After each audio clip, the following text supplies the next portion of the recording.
Ciao a tutti e oggi parleremo di Firefly, di intelligenza artificiale di Adobe.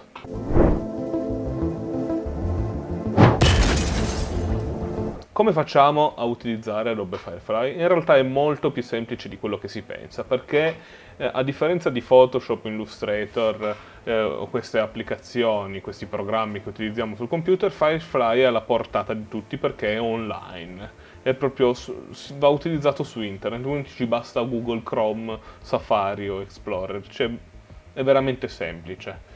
Allora, vediamo un po'. Noi andiamo su Google, scriviamo Ah, sì, Adobe Firefly ed ecco che ci spunta subito fuori. Allora, qua, generatore ed ecco qua. Subito ci dicono di scaricare l'app Photoshop perché effettivamente Photoshop ha l'intelligenza artificiale integrata che è molto, davvero molto efficace e ci permette di fare tante belle cose che però noi possiamo fare anche da Firefly. Vediamo subito allora come funziona. Quello che abbiamo visto in precedenza nei reel precedenti che ho creato, avevo spiegato come generare un'immagine scrivendo semplicemente nel testo, che è esattamente questo qua. Qua ci vengono fuori un sacco di esempi di immagini create dall'intelligenza artificiale, che sono immagini comunque bellissime, fatte bene, ma noi vogliamo creare la nostra, no? Non vogliamo prendere esempio da questo, quindi qua sotto andiamo a scrivere che cosa vogliamo, che magari nel nostro caso, non lo so, ci immaginiamo che ne so, Dreamland,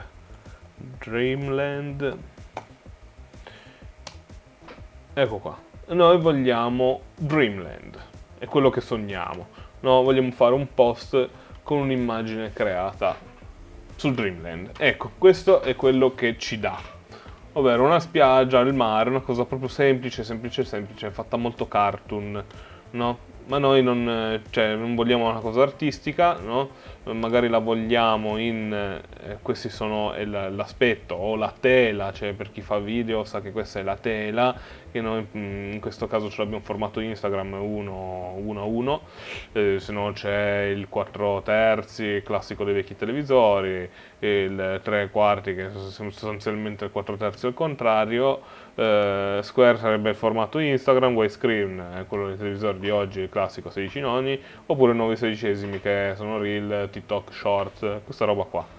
A noi va bene questo qua di Instagram.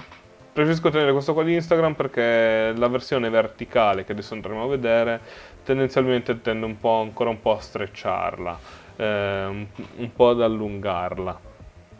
Adesso vediamo, se ci piace possiamo tenere anche questa. Noi non vogliamo un effetto artistico, vogliamo un effetto foto normale. Ovviamente tanto sarà un effetto comunque da cartone animato lo stesso perché sono immagini generate, ancora surrealistico non fa molto, però come potete vedere questi sono i risultati che sono molto appaganti secondo me, no? Si vede che comunque non è un'immagine scattata da una fotocamera, che è un'immagine tra virgolette creata o comunque un'immagine reale ma poi modificata in post-produzione per renderla un po' più cartoon, tra virgolette. Ok, questa è la nostra immagine. Qua abbiamo tutti i tipi di stile, no? Queste sono le categorie, ovvero, cioè, qua possiamo mettere tutte le categorie, qua ce le dà tutte, no? Se no possiamo andarci a scegliere, cioè, non so, quelle più popolari, quali sono queste, effetto neon, caotico, arte digitale, queste robe qua. Però noi magari vogliamo qualcosa di un po' più, non lo so, un po' più fotografico, no? Vogliamo un po' più fotografico, quindi selezioniamo. Ehm, Questo è il risultato, che adesso, cavolo, c'è. Questi effetti strecciati iniziano a vedersi, tipo sta palma, cioè si vede che è proprio allungata, un po' striminzita, cioè sembra che ha sete. Io non ce la faccio, devo mettere. Mi piacciono di più l'effetto mi piace di più quadrato, è un po' più, cioè vedete, è molto, molto meglio secondo me. E adesso qua abbiamo le altre 3 categorie.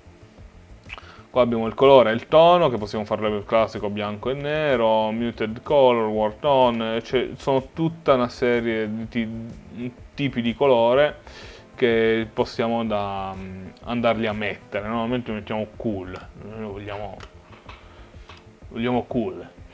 Le foto sono sempre più o meno quelle.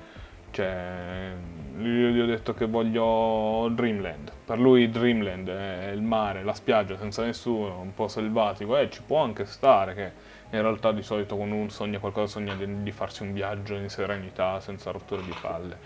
Ok, quindi cool tone. E ci ha dato questi risultati, no? Che comunque sono molto carini, non è niente male. Qua cosa abbiamo? La sezione luce, che ne so, vogliamo una spiaggia completamente dorata. Mettiamo un golden hour.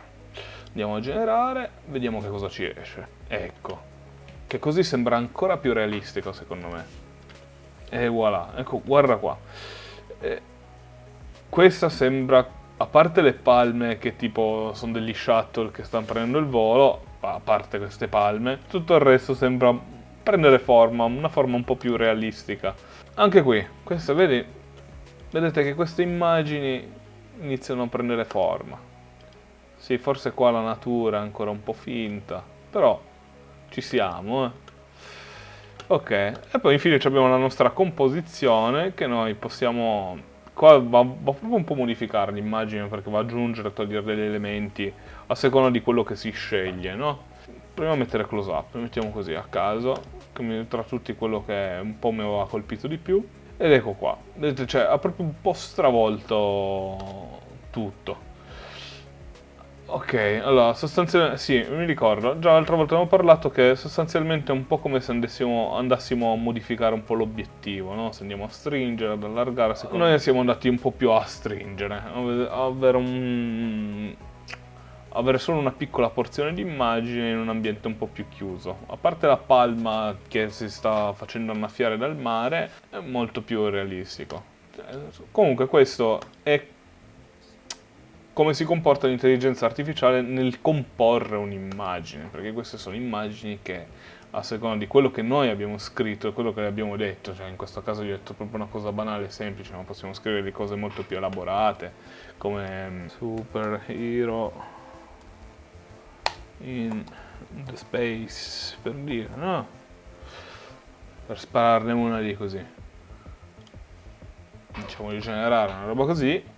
Adesso me lo genera sempre con tutte questa categoria che io ho scelto, ho solo cambiato il nome ed ecco qua quello che lui mi trova. Io superhero in the space, eccolo qua, cioè, questi sono dei risultati secondo me molto molto belli. Cioè. Comunque molto bello secondo me la composizione di immagini, generare l'immagine con Firefly. Comunque questo è un discorso che avevamo in realtà già trattato all'epoca, se volete poi approfondirlo, cioè, potete tranquillamente farlo, basta che andate su Google, digitate Firefly, non dovete scaricare niente, entrate, accedete con un account Adobe e avete a disposizione tutte queste foto. Adesso noi proviamo a prendere una, perché qua poi ci dà a disposizione anche il download. No? Basta andare qua, possiamo dargli una sorta di recensione, mi piace o non mi piace, in modo che lui possa capire. Secondo me questo qua è molto bello, quindi possiamo dire ok, questo mi piace, copiarla, cioè nel senso copiare il link, oppure spedirla tramite mail, oppure aggiungerla ai preferiti, scaricarla, di scegliere di mostrarne simili. Adesso la scarichiamo così vediamo anche che cosa ci genera una volta che la scarichiamo. Che se è carina, proviamo questa qua a scaricarla. Quando andiamo per scaricarla, ecco che cosa ci dice. In poche parole cosa ci dice? Che se vogliamo scaricarla deve mettere le sue credenziali, deve stampare insieme le sue credenziali. Quindi noi facciamo ok, continua, non importa, va bene così. Ma cosa significa? Sostanzialmente una volta che abbiamo fatto il download, noi l'apriamo ed ecco qua. vuol dire, cioè in poche parole te lo va a dire, no? Che questa immagine non può essere usata, cioè non va bene per uso commerciale, la puoi usare solo come uso personale. Allora, possiamo vedere le altre funzionalità, no? Noi abbiamo creato, da un testo siamo andati a creare un'immagine, ma è solo questa funzione qua, text to image. In realtà c'è molto, molto altro da vedere su Firefly. Possiamo andare a scoprire, adesso entriamo un po' sul nuovo anche per me, Generate Fill. Qua abbiamo una serie di funzioni, come qua inserisci, rimuovi, penso sia muovi. Ok, allora noi con la funzione background andiamo a rimuovere lo sfondo, ce lo rimuove direttamente, oppure possiamo andare a rimuovere il soggetto e mettere lo sfondo. Sostanzialmente la nostra vera bacchetta magica è proprio quello di scrivere qua. Generate background.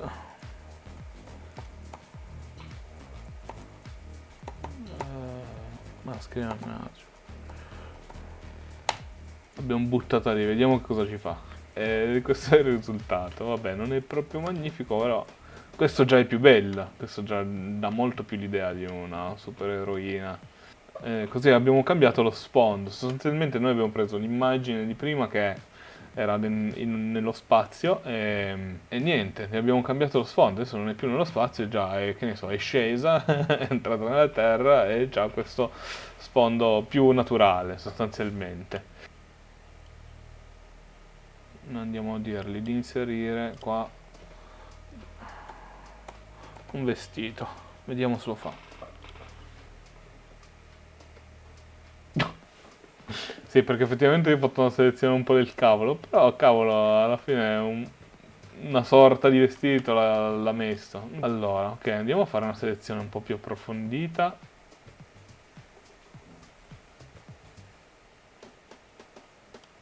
Ok. Ok, adesso gli diamo a dire vestito. Vestiti. Eccola qua. Cioè, guarda qua.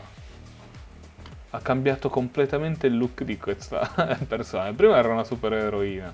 Adesso ha un vestito inquietante, ha anche delle mani abbastanza inquietanti. Niente, queste sono le funzioni che ha. Come andare a creare, cioè più che altro modificare una foto per da modificare il vestito, lo sfondo, cioè vedete che ha cambiato, cioè l'immagine è cambiata completamente, proprio completamente.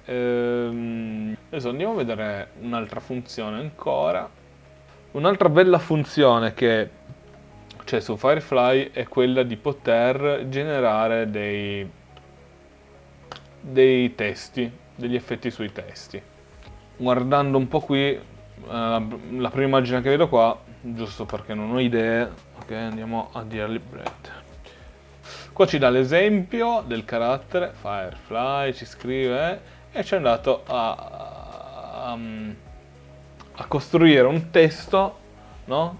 Con una filigrana ben specifica che è sostanzialmente è fatta di, cioè qui è fatta tipo sembra quasi biscotti, però in realtà quello che io avevo scritto è di farlo di pane, che ci può anche stare, cioè sembra più che ne so, un waffle. Bread toast, mettiamo questo, giusto per rimanere nel nostro tema. Eccolo qua, bread toast, questo è molto molto più bread. Qua si va invece a regolare quello che è il carattere, ci va leggermente a correggere sostanzialmente lo spessore del nostro carattere. Qui proprio corregge lo spessore del carattere. È proprio, cioè in realtà fa degli effetti un po' particolari, un po' strani. Qui invece abbiamo proprio il font. Background color. Qua andiamo a modificare il colore. Perché sostanzialmente quella che ci sta creando qui non è un font che noi andiamo a scrivere quello che vogliamo. Quindi sostanzialmente quella che qua ci fa è un'immagine. Un'immagine di esempio di come ci va a costruire il nostro font, che in realtà già esiste, però la filigrana è il nostro font. Adesso invece andiamo a vedere un altro effetto molto carino, che però è più sui colori. Quando andiamo a fare noi quando andiamo a fare un file con Illustrator, no? Lo possiamo esportare poi in SVG, poi qua infatti ci dice carica un SVG, e con l'SVG poi in questo progetto che noi abbiamo fatto con Illustrator, perché parliamo proprio più di branding, no? Magari di loghi o di immagini particolari che siamo andati a fare usando proprio questi colori, adesso non mi viene il termine. Noi andiamo a caricare questo progetto qua e poi andiamo a cambiare i colori. Non mi starei a soffermare più su questa cosa perché effettivamente io non faccio grafica di questo tipo e non avrei un progetto da caricare.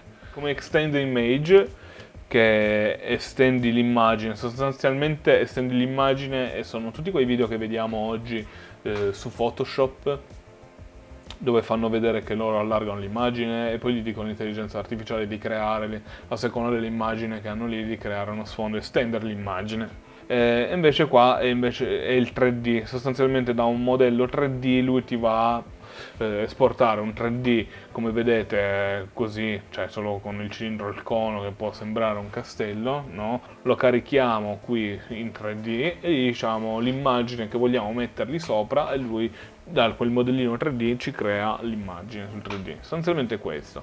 Penso sia tutto, spero sia abbastanza chiaro quello che abbiamo spiegato oggi. Se avete dei dubbi, qualsiasi cosa potete scrivermelo nei commenti e magari potremmo approfondire di più delle cose che magari non avete capito, oppure andare a vedere più nei programmi di intelligenza come si comporta, perché poi l'intelligenza artificiale di Adobe è una cosa che stanno sviluppando su ogni applicazione in realtà, cioè su After Effects, su Premiere, Photoshop, Illustrator, cioè proprio la sta mettendo ovunque, proprio per facilitare i compiti ai grafici, ai videomaker, per rendergli la vita un po' più facile e fare più prodotti. Con questo direi che è tutto, vi ringrazio per chi mi ha seguito fino alla fine, che ha guardato questo video e concludo dicendovi di iscrivervi se volete a questo canale, se vi è stato utile. Se ci sono qualsiasi cosa che volete approfondire, o altri programmi del quale volete parlare, nuove cose che magari non ne sono ancora a conoscenza, che magari avreste voluto approfondire e non avete tempo di farlo, ci sono io che posso farlo e niente, iscrivetevi, attivate la campanella e se vi è piaciuto mettete un like. Vi saluto, a presto.